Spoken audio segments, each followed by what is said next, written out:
within doors. China's struggle for freedom has been long and arduous.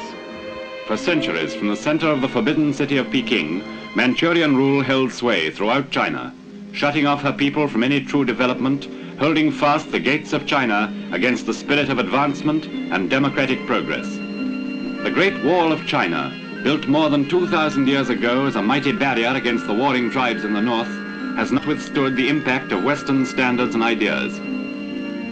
Within China's vast and beautiful boundaries, from India to the Yellow Sea, from Mongolia to the China Sea, her people, a strange mixture of many races, totaling more than 1/5 of the world's population, have struggled valiantly in the cause of liberty.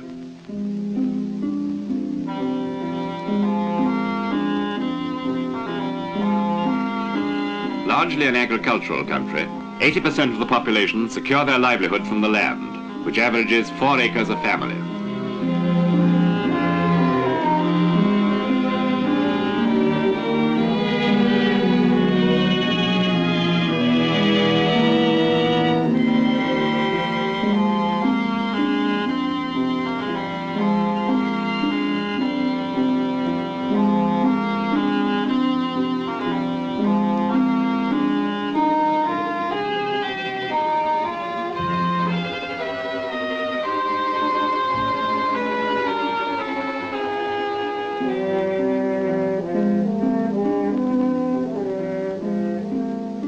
Lacking mechanical equipment, her intensive form of cultivation is not capable of supplying sufficient food.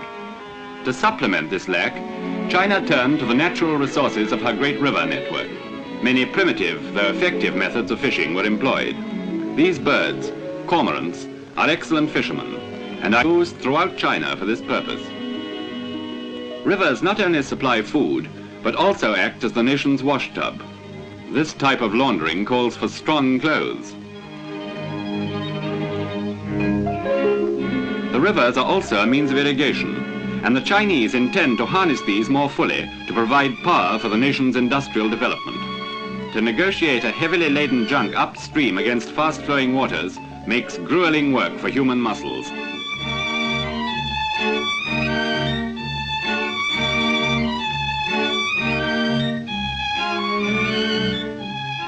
The rivers have supplied transport for thousands of years, where roads are non-existent. Pack mules in the west and camels in the north and coolie labor everywhere are supplementary means of transport. In 1911, the sufferings of the Chinese people under the Manchus ended when Dr. Sun Yat-sen, the father of the Republic, successfully led a revolution to overthrow the corrupt government. Democratic China was born. Time-old restrictions were abolished, new laws and new ways of living were brought about. There were often clashes of thought, but political division failed to prevent the march of progress, the education of all classes and all ages. Then began a series of long-awaited reforms. Secret ballot voting was installed, many people for the first time taking an active interest in politics. New universities and schools were built. In place of the thousands of characters of the Chinese language, a simplified version was introduced.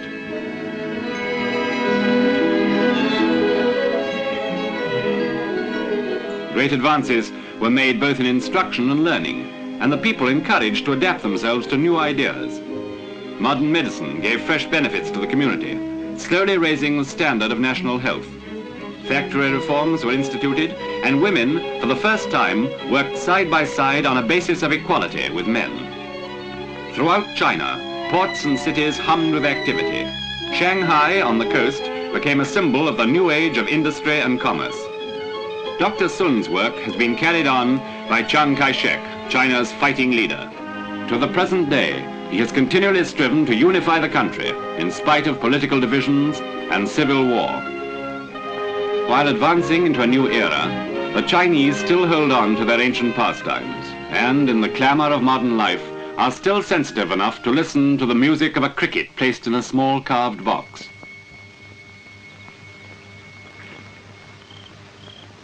And to find pleasure in the sound of whistles attached to the tail feathers of domestic pigeons as they circle over the village.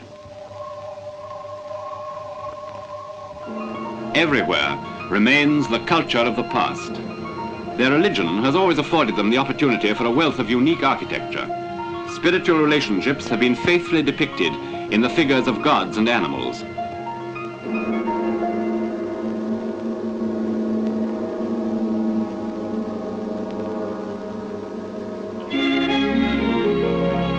Today, traditional festivals are still held.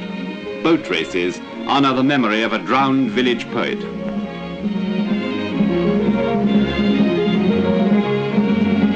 In June, children pass through the streets singing songs and carrying lotus blossoms in memory of White Lotus, who once led a revolt against the Mongol rulers.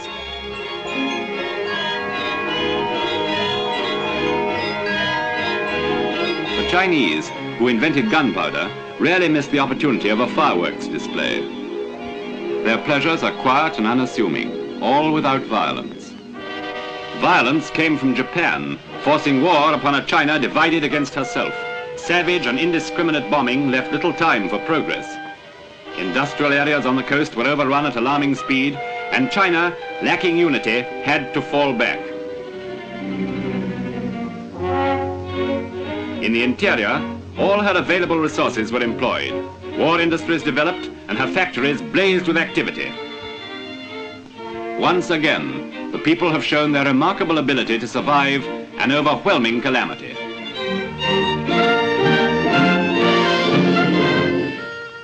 Now, after long years of war, China faces urgent problems of reconstruction.